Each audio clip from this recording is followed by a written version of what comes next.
Pak Ustadz, saya mau tanya kenapa hati saya selalu gelisah padahal saya sudah perbanyak istighfar.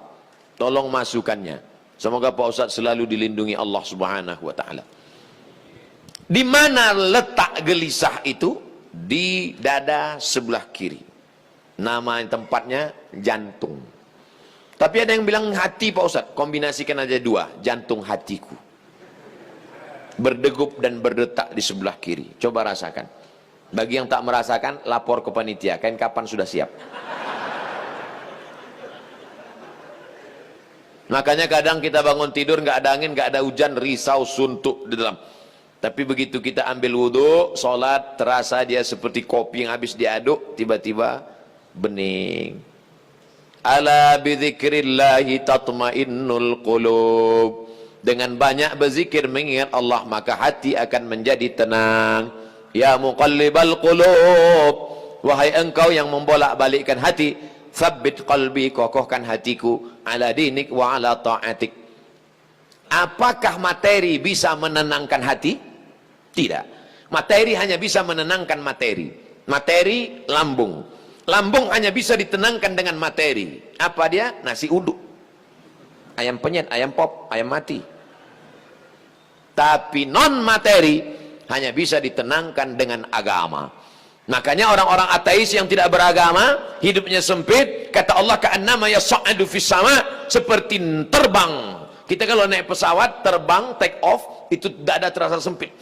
Begitulah orang yang tidak berserah diri kepada Allah, sempit. Akhirnya mereka mencari ketenangan kemana? Sabu-sabu, pil anjing gila, sakau, penjara, kalau ketangkap BNN, mati.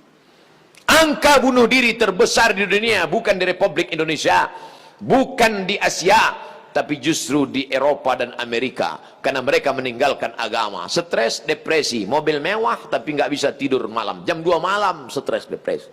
Makan obat tidur, tidur, bangun tidur, stres lagi, bangun tidur, tidur, tidur, mati.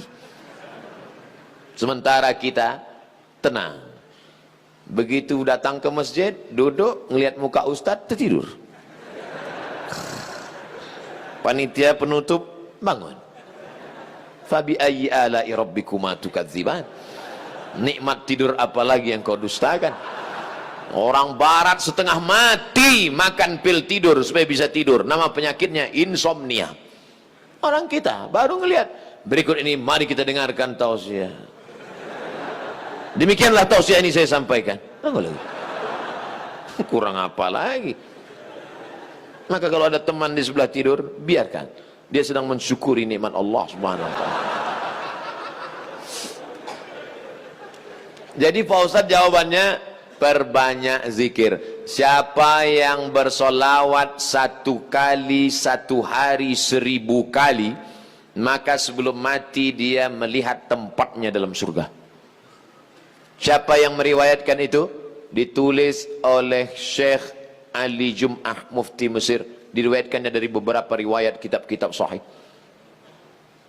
Jadi kau beberapa kali istighfarnya, coba amalkan ini. 1 kali 1000 kali, 1 hari 1000 kali. Beli tasbih yang ujungnya ada 10, 100 kali putar. Allahumma sholli ala sayyidina Muhammad wa ala ali Muhammad. Allahumma sholli ala sayyidina Muhammad. Kadang-kadang belum sampai 200 kau udah tertidur.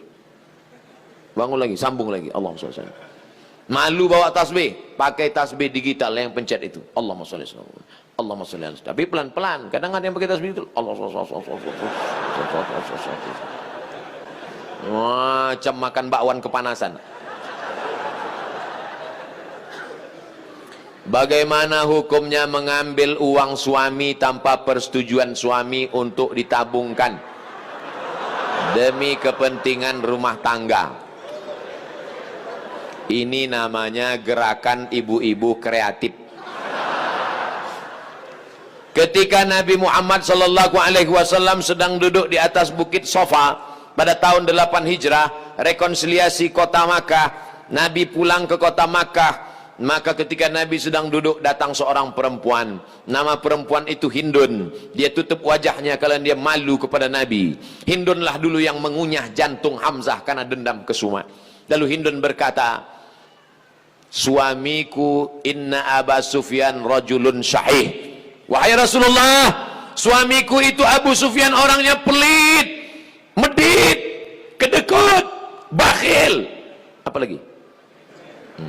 Bapak Ibu hafal seterusnya. Apa kata Nabi SAW? Ambillah uang dia selama untuk mencukupi kebutuhan engkau dan anak-anakmu. Ini kabar gembira bagi ibu-ibu sekalian.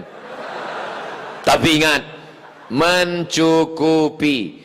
Nah, standar di Bandung saya tidak tahu berapa keperluan, karena beda harga makanan di Bandung dengan di Riau. Kalau di Bandung ini standarnya 3 juta, tiba-tiba si bapak cuma ngasih 1 juta, ibu boleh ambil 2 juta lagi. Sambutan yang luar biasa. Mana dalilnya? Itu ayat bapak bapak baca waktu akad. Wa ashiruhunna bil ma'ruf. Pergaulilah mereka dengan ma'ruf. Ma'ruf diambil dari kata urf. Urf artinya tradisi setempat. Dasar pengambilan hukum dalam Islam ada 10. Quran, hadis, ijma', qiyas, syar'u man qablana, saddu zara'i, qaulus sahabi, istihsan, istishab. Urf. Urf artinya standar umum di kota Bandung berapa. Kalau umumnya di Bandung ini 5 juta, ternyata selama ini dia kasih 2, berarti ibu bisa ambil 3 menurut standar dan ketentuan berlaku. Tapi lebih dari ini tanggung dosanya, saya nggak ikut-ikutan. Saya nggak mau nanti terhalang masuk surga gara-gara ini. Abdul Somad masuk Jannatul Firdaus. Begitu udah mau masuk, datang bapak-bapak dari Bandung nuntut.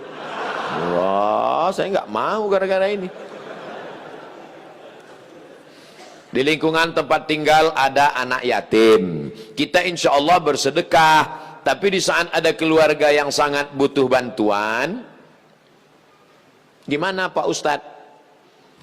Wal jari dzil qurba wal jaril junubi. Ada tetangga tapi nggak kerabat, tapi ada tetangga dan ada hubungan kerabat keluarga, maka yang didahulukan adalah yang ada hubungan kerabat. Itu kaidahnya. Baik dalam hal membantu maupun dalam hal pergi kondangan. Undangan hari Ahad ada 5. Bagaimana kita menyusun skala prioritasnya? Yang pertama tetangga kerabat.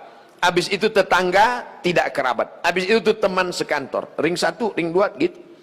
Dalam hal ini boleh nepotisme. Sekarang orang enggak. Kalau ada undangan 5, yang pertama pejabat, orang kaya, tetangga yang miskin enggak punya apa-apa, yang kira-kira cuma makan sayur sama telur ayam. Ini enggak benar. Oleh sebab itu dalam hal membantu dulu keluarga. Tapi sekarang orang lebih mau bantu orang lain daripada bantu keluarga. Kenapa kamu lebih mau bantu orang lain daripada keluarga? Kalau bantu orang lain, pujiannya melambung. Kalau bantu keluarga, masa cuma ngasih segini? Oleh sebab itu maka setiap keluarga membantu keluarganya, skala prioritas, tapi setelah itu tetap membantu fakir miskin, anak yatim. Ara'aital ladzi yukadzibu biddin? Tahukah kamu siapa itu orang yang mendustakan agama? Orang yang mendustakan agama bukan orang sekuler liberal. Orang mendustakan agama adalah fadzalikal ladzi yad'u yatim, menyia-nyiakan anak yatim, wala yahuddu ala ta'amil miskin, membiarkan fakir miskin. Fawailul lil musallin, lalai dalam salat. Alladzina hum an salatihim sahun alladzina hum yura'un, riya, wa yamna'unal ma'un, melarang orang berbuat baik, tolong menolong. 5 ini mudah-mudahan kita tidak termasuk dalam pendusta agama. Ustadz, tolong doakan muslim saudara kita di India. Itulah senjata kita terakhir.